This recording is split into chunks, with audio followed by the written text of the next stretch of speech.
Okay, but anyway, that's it.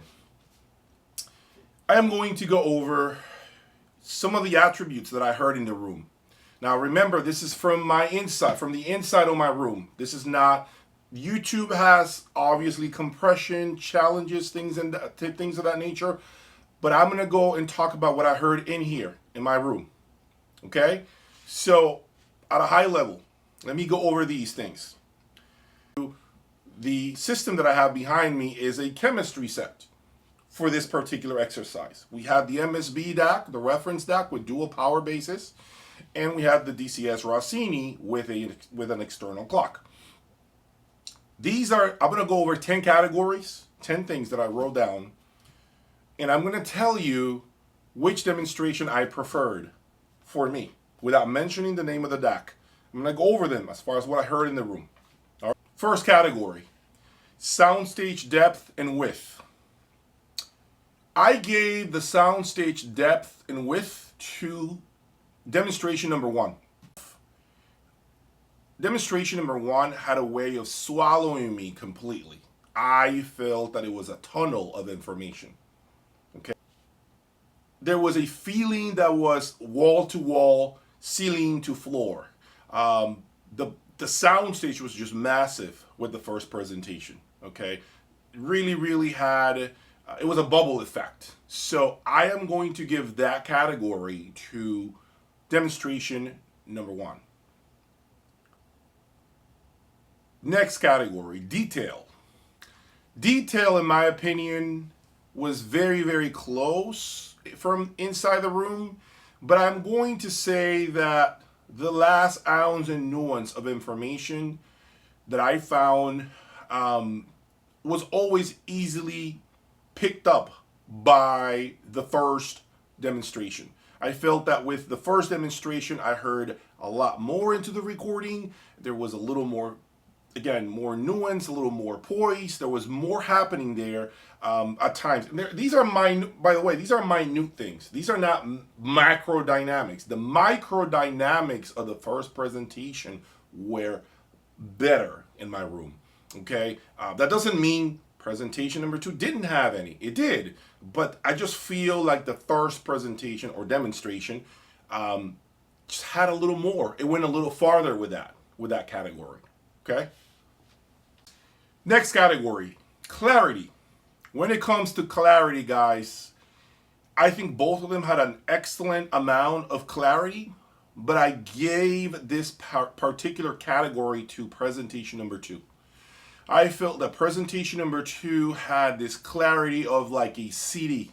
It felt clear. It felt, yeah, that's the best word to describe it. It almost felt, I wouldn't call it digital, although it did have a feeling of being digital. But it was just more, not as laid back. There was a lot more clarity. And I don't mean bright. I just mean it almost felt like somebody lifted a curtain from in front of the speakers. Okay, does that make sense? So that category, I'm going to give it to presentation number 2. High frequency. When it comes to the high frequency extension and projection, I am going to say that I felt presentation number 1 took the crown here. Presentation number 1, I feel like the high frequency was projected into the room, much farther into the room. There were times in which I sat and I heard things going behind my head with the first presentation, things that I didn't quite pick up with the second. And again, both of them have great detail, high frequency response, but I do feel again that the first presentation just had an extra, a couple of ounces. It had a couple of ounces of extra information that I didn't simply pick up. It wasn't apparent on the second presentation. Bass. When it comes to bass, guys, this was a very difficult thing for me. You know, I have it marked on my notes as presentation number 1 winning. But I gotta tell you guys, I mean, after I continued to listen to the second DAC, guys, it was at times I wanted to say like the second presentation was the better one. I mean, it was very difficult for me to say 100% which DAC really took the crown here. It almost felt like it was song dependent. But with regards to this category, guys, I think that both of them gave me just about the same base. So I'm going to call this one a tie. In my room again, I'm going to call it a tie. Mids. When it comes to mids, guys, I think 100% this was an easy win for presentation number 2. Presentation number 2 projected them into the room. Presentation number 2 made you feel closer. It made you feel like you actually spent more money to buy better tickets to get closer to the stage. That's the feeling that I got with presentation number 2. It was, some people may call it more in your face, a little too projected, a little too much of it in your face, which can lead to fatigue. But it depends on the type of listener that you are. It depends on the type of music that you like. I mean, if you like music that is not necessarily in your face or with a lot of extreme aggressive high frequency, I don't see a reason why you wouldn't work, why presentation number 2 wouldn't work for you. I think it'd still be a great presentation no matter what. So imaging. The imaging was an interesting category. It took me a minute to really find out what was happening. Right out of the gate, I'm going to tell you presentation 1 won here. Presentation 1 had much more happening from side to side, speaker to speaker. The movement from presentation number 2, the imaging, when you heard it here, and then you heard it here, right? And then nothing happened in the middle. Oftentimes, it just did this. With the first presentation, I heard it here, and it crawled to here. So it actually did not miss the middle between the speakers. That's one thing I can tell you that presentation number 1 had in spades that presentation number 2 failed to capture. Articulation. I am going to say articulation is easily won by presentation number 1. Presentation number 1 had a lot more happening. There was it felt like the information that was being streamed got decoded better by the first presentation. It did a better job digging to the bottom of the presentation and just extracted everything out. Every minute thing that was there, it just uncovered it. And I feel like presentation 2 attempted to do that, but it never quite came up to the surface with clean information. Does that make sense? It almost felt like it was trying to completely uncover the last few things that I needed to present to you, but by doing so, they were somewhat dirty. They were somewhat veiled. There was not. It wasn't like high definition, for lack of a better term. Does that make sense?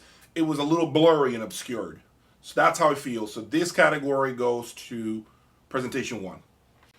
When it comes to dynamics, guys, dynamics, I think you guys all heard it. I don't even have to think about this twice. It was presentation 2 all day, every day. The dynamics of presentation number 2 were simply on another level. I mean, the speakers moved faster. There was a lot more. It almost felt like the music, I wouldn't say it felt like it was going fast forward mode, but it felt like the music had a speed to it that the first presentation didn't have. The first presentation was more, it was the cruising on the ocean.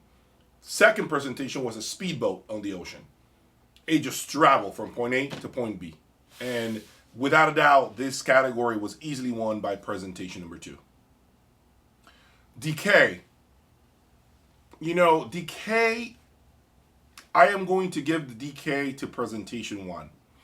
Because I feel like presentation 1 had a lower floor noise, and usually that noise found on the music is really what dictates the decay. The more noise the music has, the faster the decay completely vanishes. The faster you hear the sound go from large to smaller and smaller and smaller until it just disappears. When there is a lot of noise in the music, this just goes from a macro and then it just goes away. It never turns into a micro sound. Does that make sense? So I feel like because the first presentation had a lower floor noise due to the design of the DAC, I felt that the sound went from a 10 to 9, 8, 7, 6, 5, 4, 3, 2, 1, and then it just vanished. That's something that I never felt like the second presentation could do. I never felt like the second presentation had the ability to do that, regardless of the song that I tried.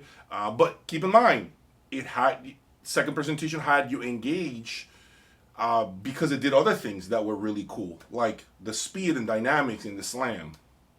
The only thing I want to share with you guys is the reality from inside my room and and notes that are very personal to me, very very close to me, notes that I take with me moving forward. And one of those notes is essentially, guys, telling you that you have to really really understand that putting a system together is magic, but also it takes a lot of experience. It takes so much experience and trial and error, guys. And it's not as simple as doing by the speaker, by the DAC, the preamp, and the amp, and you're done. Anything you can find and get your hands on, and you're done. Guys, it doesn't work that way. It really, really makes you understand. Doing what I'm doing really, really, really makes you understand the chemistry that needs to be had, the communication, the cohesiveness of all the components, how important that is.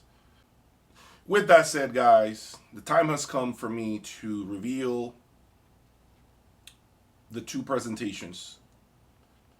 And if you voted for presentation number 1, you have voted for the MSB reference. This means demonstration number 2 is the DCS Rossini. Now that you guys know which presentation belongs to which DAC, I am going to say to you guys that my personal favorite has been neither DAC. And if you're wondering why, because I think both of them do great things, guys. I think the first DAC, the MSB, has a lot of naturalness that I love. A lot of detail, a lot of minute information, the floor noise, the sound stage is big. I love that about the MSB. But I also love the speed and the agility, the clarity of the DCS. I mean, the DCS also has this ability to project information into the room, right? It doesn't have all the microdynamics of the MSB. It doesn't.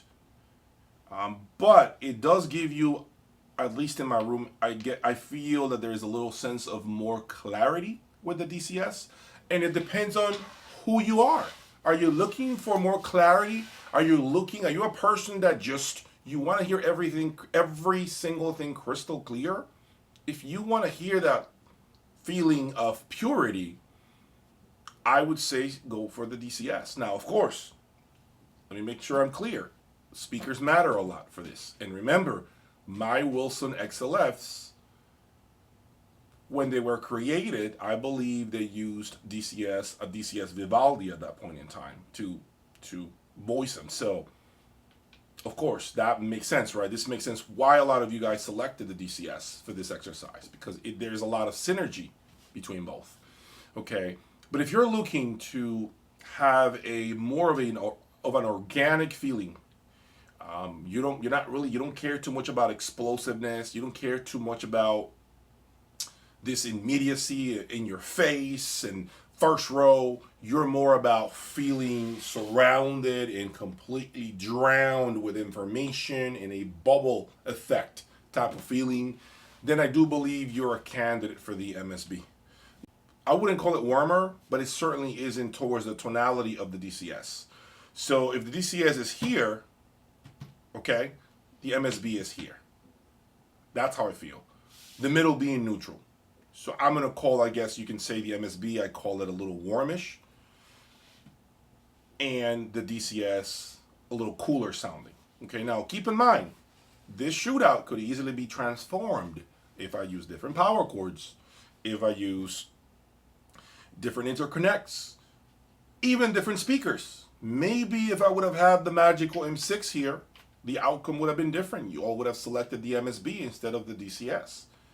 Because maybe the DCS would have been too much for you with the magical speakers that already have a lot of resolution, already have a lot of clarity, so maybe it would have been too much of a good thing, right?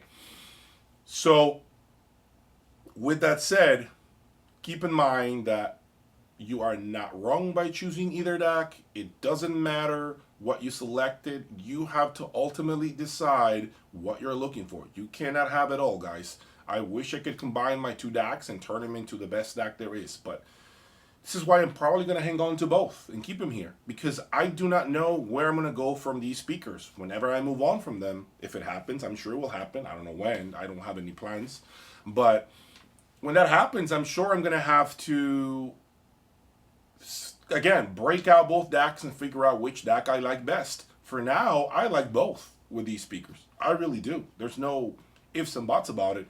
Of course, a case could be made with regards to which deck has, the best bang for the buck. I guess we can say it's the Rossini, because the Rossini is, I want to say, $34,000 with the clock, around there, somewhere 34, 35 with the clock.